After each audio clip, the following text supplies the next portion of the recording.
क्रांती news, आवाज सर्वसामान्यांचा।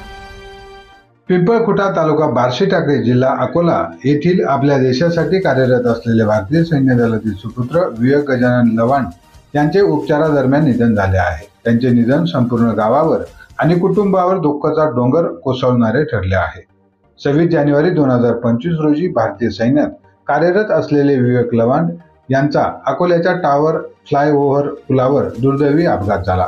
त्यांना तात्काळ अकोल्यातील आयकॉन रुग्णालयातून दाखल करण्यात आले आहे।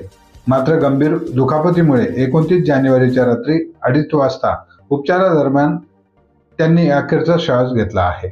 विवेक लवांड यांच्या निधनाने त्यांच्या मूळ गाव पिंपळखुटा येथे हळहळ व्यक्त करण्यात आली। गावातील प्रत्येक नागरिक, नातेवाईक तसेच मित्र परिवार त्यांच्या अंतिम दर्शनासाठी उपस्थित होता। संपूर्ण गावाने एकजुटीने या वीरपुत्राला शेवटचा निरोप दिला आहे।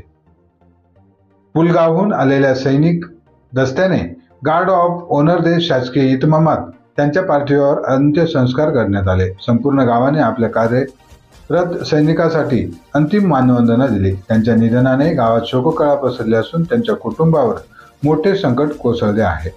या दुःखद प्रसंगी संपूर्ण गावकऱ्यांनी एकत्र येत लवांड कुटुंबाला आधार दिला।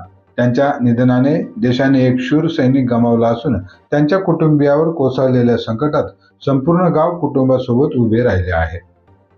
भारतीय सैन्याच्या सेवेत असलेल्या या शूर सैनिकाला अखेरचा निरोप देताना गावकऱ्यांच्या डोळ्यात अश्रू तरळले होते।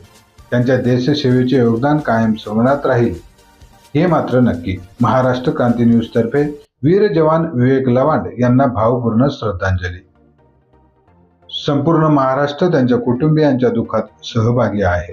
महाराष्ट्र क्रांती न्यूज साठी अकोला जिल्हा प्रतिनिधी इम्रान खान। अशाच नवनवीन बातम्या पाहण्यासाठी आमच्या महाराष्ट्र क्रांती न्यूज या YouTube चॅनलला लाईक करा, सबस्क्राईब करा आणि बेल आयकॉनला प्रेस करा।